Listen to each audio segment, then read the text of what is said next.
할렐루야. 오늘 이 새벽에도 함께 하신 모든 분들에게 주님의 은혜가 함께 하시길 축복합니다. 우리 역대상 23장부터 오늘 26장까지는 이제 다윗의 종교 조직 정비에 대한 이야기, 그래서 이 종교 조직 정비에 대한 마지막 장을 우리가 보았는데 기억이 나신지 모르겠습니다. 일단 종교 조직을 정비하기 위해서 레위 자손들을 계수를 했죠. 근데 레위 자손들의 계수를 했더니 20세 이상, 30세로 나오기도 하지만 일단 30세, 20세 이상으로 계수된 레위인들의 숫자, 남자의 숫자가 몇 명이었습니까? 기억나세요? 3만 8천 명이었죠, 그죠? 3만 8천 명을 네 대로 나눕니다. 네 가지의 파트로 구분을 하게 되는데, 먼저 2만 4천 명은 성전에서 봉사하는 일을 맡았죠. 그 중에 제사장. 모든 그 네 대를 24반열로 나누지 않습니까? 그래서 2만 4천 명은 성전에서 봉사하는 사람들. 그 다음에 6천 명은 재판관, 그죠? 관원과 재판관으로 6천 명을 두 번째 부류로 나눴고, 그 다음에 어제 보았던 25장에서 보았던 게 뭐예요? 성가대 몇천 명? 4천 명, 그죠? 3만 8천 명 중에 2만 4천 명, 6천 명 빼니까 3만 명 떨어졌고 8천 명이 남았는데 그 8천 명의 반 4천 명은 성가대입니다. 성가대만 4천 명. 그제 한꺼번에 한 것이 아니라 그것도 24개의 이제 반차로 나눠서 반열로 나누어서 이제 4천 명을 이제 떼어놓고, 이 나머지 몇 명 남았어요? 4천 명 남았죠. 이 4천 명은 뭐예요? 문지기. 그래서 오늘 26장에서 이 4천 명을 24개의 또 반열로 나누어서 그 문지기를 이제 오늘 설명을 하고 있는 거죠. 그래서 이제 4천 명 문지기의 책임자들, 오늘 나와 있는 것은 제비를 뽑힌 문지기의 책임자들의 이름이 쭉 되었고, 그 뒤에는 그 문지기들이 배치되어져 매일 그들이 지켜야 되는 그러한 그 장소에 대한 구분을 쭉 설명을 해 놓았습니다. 23장에서도 잠깐 얘기를 했습니다만 문지기는 말 그대로 문을 지키는 사람들. 그런데 오늘 여기서 나와 있는 문지기는 보통 문지기가 아니라 무엇을 지키는 문지기들이에요? 성전 문지기. 성전을 지키는 그런 성전문을 지키는 그런 문지기들입니다.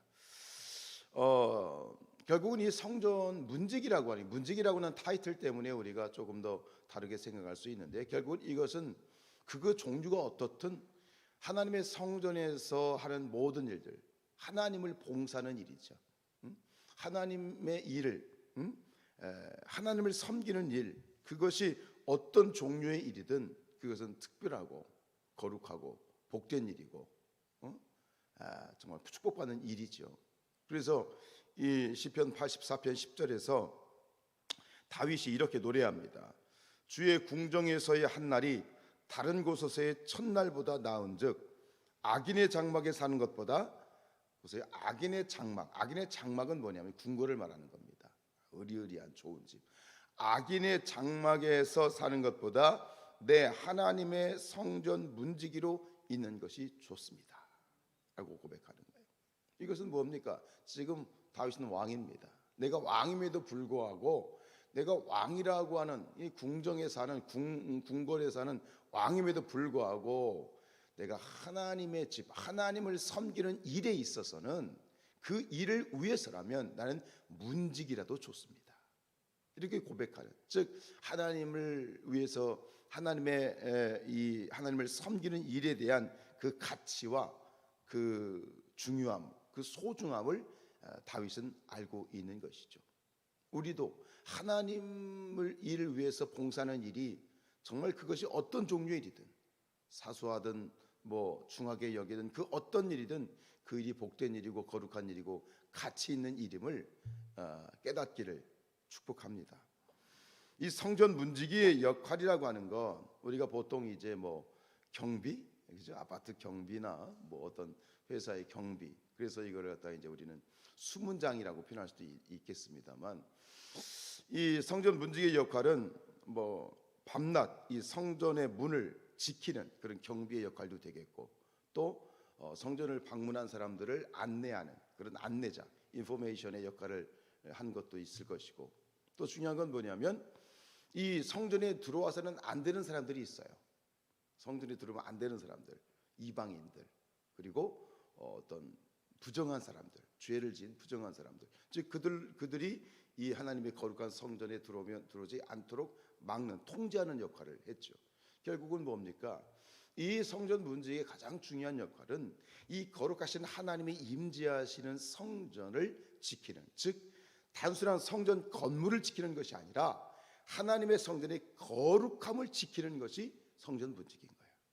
여러분, 오늘 이 성전 문지기를 오늘 우리의 신앙 가운데 적용했을 때 우리가 바로 성전 문지기가 돼야 돼. 즉 교회의 경비를 쓰라는 얘기가 아니야. 사찰 집사가 되라는 얘기가 아니라 성전 문지기가 우리도 이 성전 문지기가 돼야 된다는 건 뭐냐면 하나님의 거룩함을 지키는 진리의 파수꾼이 돼야 돼. 이것이 성전 문지기의 중요한 역할인 줄로 믿습니다. 여러분 보십시오. 오늘날 이 교회 건물도 성전이기는 합니다만 지금 성경에 나와 있는 이들의 성전과는 약간 의미가 다르지요. 여러분 중요한 건 뭐예요? 건물을 지키는 자가 아니라, 건물을 지키는 사람이 아니라 거룩함을 지키는 자들, 하나님의 진리를 지키는 자들, 이것이 성전 문지기라고 하는 것이에요.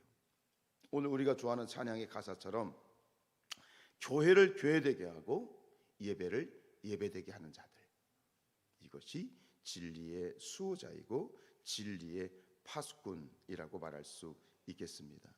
여러분, 교회를 교회되게 하는 것, 고린도 교회를 우리가 수요일에 묵상하고 있습니다만 이 고린도 교회 정말 하나님의 은혜 가운데 성령이 충만하고 수많은 은사들이 나타났는데, 근데 결국 그 고린도 교회가 진리의 파수꾼이 되지 못했어요. 그 교회를 지키지 못해서 엄청난 힘든 시간들을 보냈잖아요. 거짓 교사들, 거짓 사도들이 침투했을 때 그들을 지켜내지 못해서 이 고린도 교회가 사분오열되고 쪼개지고 서로 싸우고 지지기 붙고 싸우고 서로 상처하고, 이 사도 바울의 기도와 하나님의 은혜로 말미암아 고린도 교회가 회복이 되긴 했습니다만 그 진리를 지켜내지 못한 그런 어떤 이 부분 때문에 엄청난 내홍을 겪고 또 많은 상처를 남겼던 것을 우리가 볼 수 있습니다. 오늘 이 시대가 마지막 시대 가운데 우리 성경에서 경고하고 있는 것처럼 이 교회를 무너뜨리고 하나님의 복음과 예수 그리스도의 복음과 진리를 훼손시키려고 하는 수많은 공격과 수많은 그러한 사단의 역사가 있습니다. 오늘 이 마지막 시대에 우리가 성전 문지기가 된다는 건 뭐냐면 결국 이 교회를 지키는 자들이 돼야 되고 진리를 지켜내야 되고 예수 그리스도께서 우리에게 주신 복음을 지키는 자들이 되어야 되겠습니다. 그럼 복음을 지키고 교회를 지키고 예수 그리스도의 이 십자가의 도를 지키는 그 방법이 무엇일까? 문지기라고 생각하면 우리는 약간 수비적인, 지킨다, 그죠? 문을 지킨다는 건 수비적인 그런 자세이지만 가장 좋은 이 진리를 지키고 복음을 지키고 예수 그리스도의 십자가의 도를 지키는 가장 좋은 방법은 뭐냐? 바로 그 복음을 증거하는 것이에요. 증거하는 거예요. 적극적으로 세상 가운데 복음을 증거하는 것이 바로 복음을 지키는 가장 좋은 방법이라고 저는 생각합니다. 우리 성산교회가 요즘 하나님 앞에서 주시는 이 거룩한 부담은 뭐냐면 우리가 이 복음을 조금 더 이 세상 가운데 이 정림동과 이 지역 가운데 우리가 복음을 적극적으로 증거하고 복음을 전하는 그런 역할을 하나님께서는 우리에게 더 강력하게 요구하시는 것 같아요. 내가 은혜를 받고 하나님의 진리 가운데 기도함으로 말미암아 하나님의 준비된 자로 섰을 때 그냥 가만히 이 자리에 앉아 있는 것 가지고는 부족해. 이 시대는 그것 가지고는 부족해. 복음을 적극적으로 나가서 증거해야 돼. 근데 이것이 그냥 어정쩡하게 해서는 안 돼요. 아주 다짐을 하고 정말 열심으로 집중해야 돼요. 집중하여 복음을 증거하지 않으면 이 복음의 능력이 나타날 수가 없다라고 하는 거예요. 여러분, 우리 성산교회가 조금 더 적극적으로 예수 그리스도의 복음을 증거하는 그런 진리의 수호자들이 될 수 있기를 축복합니다. 이것이 지키는 거예요. 집중해야 돼. 집중하고 더 우리가 선택했으면 그런 말이 있지 않습니까? 선택과 집중이라는 말이 있어요. 우리가 선택한, 우리가 받은 이 복음과 이 하나님의 복음의 능력을 지켜내는 것은 조금 더 적극적으로, 아니 이보다 더 애쓰고 노력하고 수고해서 우리가 힘써서 기도하고 애써서 기도하고 집중하여 기도하였다면 그 기도하는 것에서 끝나는 것이 아니라 이 기도의 능력을 가지고, 하나님이 주신 능력을 가지고 이제는 복음을 증거하는데 우리의 에너지를 쏟고 우리의 마음을 쏟고 우리 온 교회가 집중해야만 우리가 성전 문지기로서 진리를 지키는 자들이 될 수 있다라고 하는 이 부분에 대한 하나님의 깨달음과 하나님의 감동과 그리고 헌신과 그리고 순종이 지금 우리에게 필요한 것 같습니다. 여러분, 이단들, 교회를 공격하고 진리를 공격하는 이단들이 있습니다만 이단보다 더 안 좋은, 이단보다 더 심각한 건 뭐냐면 교회 안에 있어요. 그건 뭐냐면 우리의 신앙을 물타기 하는 거예요. 적당히. 조금 더 요즘 시대 가운데 보면 그런 일이 있어요. 뭐냐면 조금 열심히 하면 뭐라고 얘기하냐면 광신이라고 얘기해요. 근데 이것이 믿지 않는 사람들이 그런 얘기를 하면 그러려니 하는데 이 믿는 사람들 안에서, 성도들 안에서 그런 얘기를 주고받는 것을 들을 수 있어요.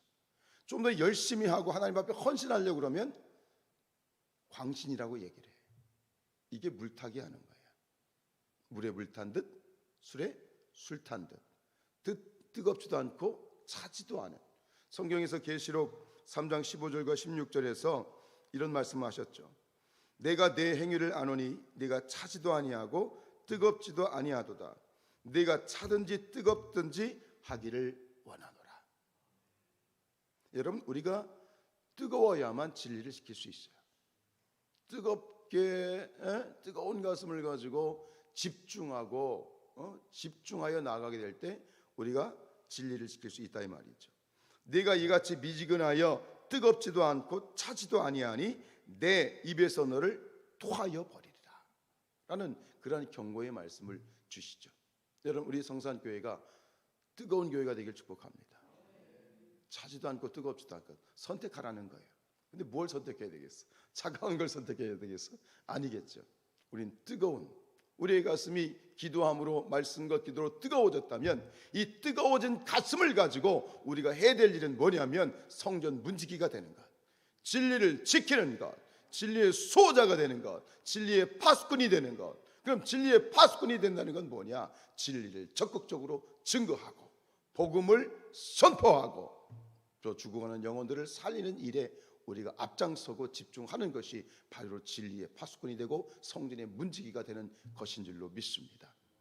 그 일을 위해서 우리 성산교회가 이 2023년 후반기를 더 적극적으로 준비하고 나아갈 수 있는 거룩한 진리의 파수꾼이 되는 성산교회가